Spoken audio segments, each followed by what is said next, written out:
Okay, good morning. Thanks for the opportunity. I'll start with a story and then I'll go to tell actually about the evolving ecosystem of innovation for cybersecurity in the Negev.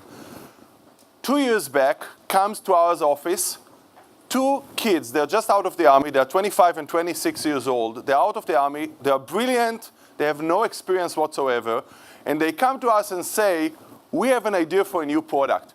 We think that the antiviruses are not doing their job anymore. Everybody understands that antiviruses are not doing the job anymore. They're actually not stopping viruses, and we think we can change it. They explained something about the dynamic. They said to us, antiviruses actually just detect the viruses of the past. If they already found the virus and they have something we call a signature, meaning they were able to identify the virus, they identify it when it comes again. But the hackers actually evolved, and now the hackers can actually take a virus that was stopped by an antivirus, do a minor mutation, which is actually an automatic process they do online, minor mutation, and they bypass the antivirus.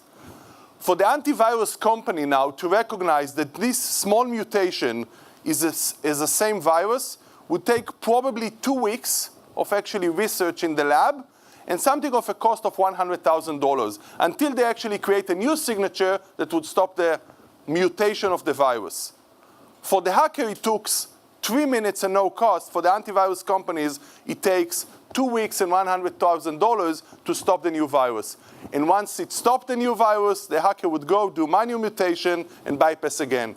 It led to a point that the largest manufacturers, actually companies with antiviruses, were admitting publicly that antivirus is no good for security. It's actually caused more damages than advantages in security antiviruses. These two kids come to us and says we are going to revolutionize the market. We actually know how you create mutations. We know genetic computation and how you can create multiplied numbers of mutations. If we are successful, we'll be able actually to create hundreds of thousands of mutations of each virus, and then to be able to express what we call the shortest regular expression that would express the whole family. If we are successful, we are creating something like antibiotics, an antidote that would express the old viruses. And now we put all these kind of like antibiotics, and when there is a new mutation, the antibiotics would recognize that it's just a mutation of a known virus and would block it. They came with this idea, which will sound brilliant, inspired by genetic computation, but we told them, okay, but what about computation? Can you really create all these 100,000s of mutations? Is there a limited number of mutations possible?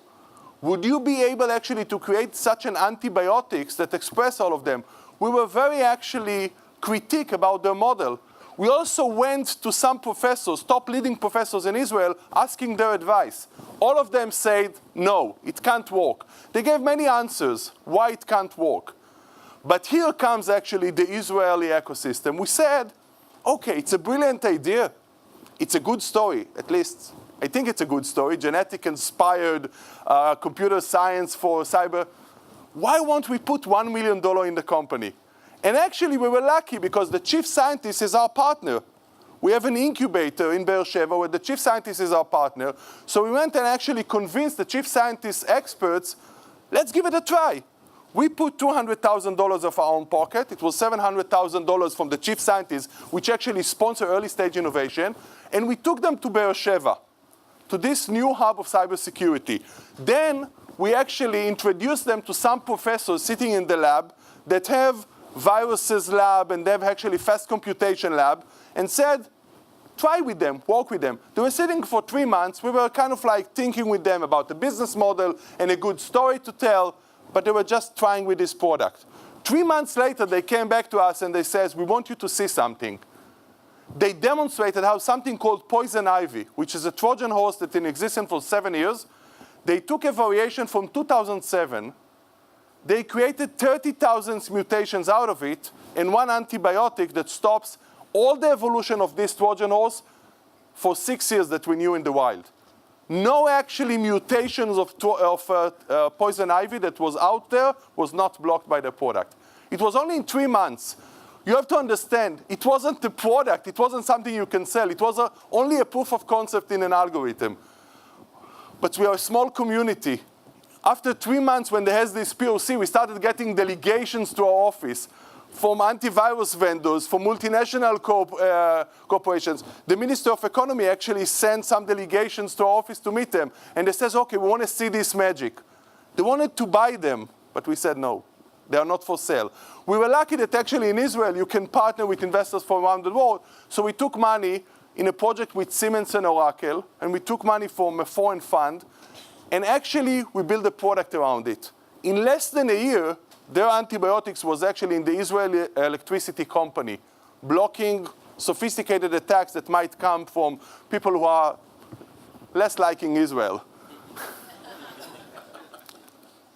It was less than a year before, from the time that the chief scientist actually agreed to sponsor the company, that they had a product. It's not yet a full company. They didn't have a business model yet. They didn't have kind of like the pricing and everything or the channels to the market. But it was less than 1 year that we started seeing delegations. We want to acquire this company.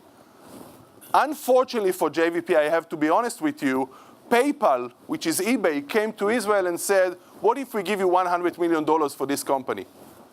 Unfortunately for us, again, they were 25 and 26 years old, they said yes. Unfortunately, you know, we didn't control the deal at that time. We wanted to keep them for longer, but it was less than a year that actually this genius idea turned the industry. And now actually they opened the Cyber Excellence Center in Beersheba for eBay, the global eBay, which is again multinational corporation coming to Israel. So what's the story of Beersheba? The story actually in Israel, Israel has more startups per capita than any other country in the world. There's a good story of Yossi Vardi, the legendary guru of the Israeli high-tech industry, sitting with the Forbes reporter in a restaurant in Tel Aviv. And they're talking about startups in Israel. And there's the Forbes reporter say, but what's the story of Israel? Yossi Vardi tell him, let's make an experiment. They called the waitress, and Yossi Vardi asked the waitress, what's your job? And she said, I'm a waitress. Yeah, but what do you really want to do? And she said, oh, I'm working on my startup. I'm actually working on the startup that's going to revolutionize dining. I'm just working as a waitress, as I'll be actually putting the proof of concept and go for funding. Yossi Vardi told, I swear to you, I didn't plot it with the waitress. But that's the same in Israel. Every bar you would go, every restaurant, they're actually just like in Hollywood. Everybody's an actor waiting to... That's in Tel Aviv. It's an entrepreneur waiting for a startup to start. So in Israel, we have actually per capita more startups than any other place in the world. And as John said, and I totally agree with him, we also have these clusters of innovations. Around domains or fields, we believe we have relative advantage, competitive advantage. As John said, we are actually the hub of the multinationals. This is a story. Every time I tell around the world, I'm so proud as an Israeli. 300 multinational corporations decided to set R&D center in Israel. You have to understand, 300 corporates, actually all the top corporates in the world, decided that the home for their innovation would be Israel. And they had good reason for that. We have the talent pool, the academic excellence, the mentality of innovation. So they decided not to put their sales and marketing, to put the R&D. And the core actually of R&D now in computing, in networking, in the fintech industry, in the telecom industry, in the medicals are actually done from Israel. Another thing I think about Israel and the role of actually the advantages, it's not only that our startups go global from the day one because it's a necessity, but we also have this entrepreneurial culture we talked about, but there's also something I think we should be proud in Israel, is this ecosystem that was created. And ecosystems actually describe that you have all the elements together, all the models together. So the ecosystems require how you train the talent. And the military does great training here for the talent and the academic resources. We have the funding in the ecosystem. We have the academic excellence centers. We have the government, which is very supportive of innovation and actually enabled to foster early stage innovation. We have this kind of like even IP framework that enables you to take innovation and experiment with this. And what was created now, it's the cyber ecosystem of Israel. I think for good reasons, Israel is the hub of cybersecurity. I think now Israel is second only to the Silicon Valley in the number of startups and the size of innovation we have in cybersecurity. In Israel, we have more than 350 cybersecurity startups. In Israel, just to give you the number, 10% actually of the sales in cybersecurity, out of $60 billion market, global market, $6 billion came from Israel. 14% of the investments in startups, like $1 out of $7 went to an Israeli startup in cybersecurity. And the reason is we have a full ecosystem. We have both the governmental actually commitment to it. The government put the funding for both the academic excellence centers, the early stage innovation. We have the defense industry actually ready as kind of like already having a lot of the IP. We have academic excellence centers around cybersecurity in any of our universities. So in Tel Aviv, we would do hardware, and in Technion, we would do encryption, and in Beersheba, we'll do malware. But we do have academic excellence centers with a lot of faculty and a lot of financing for them to do it. We have the multinationals that you can actually work with in understanding what's the roadmap of technology, what are the needs. So when I'm sitting in my quarterly meeting with Cisco, Lockheed Martin, GE, EMC and others, we actually understand from them the way they see the progress of the industry, the way they see innovation, and what are the security needs in there. And we actually try to meet the challenges of the world innovation with our cybersecurity solution. Another thing, we have late-stage companies like Checkpoint, Palo Alto, Imperva, CyberArk, and others, which can be a good channel for the market. They can actually be good integrator of the product or a channel to the market, and we certainly have this startup culture, which is essential for starting companies. So this, what you see here, is actually our reason for to be so proud in Israel. And I'm lucky to be co-managing our actually incubation park in Beersheba. This is called the Cyber Park. The Cyber Park is the idea of Israel modeled around MIT in the US to take a great academic center, just as the Ben Gurion University, which is the fastest growing university in Israel. We focus on the science and in engineering, and around it, like in rings, bring the industry.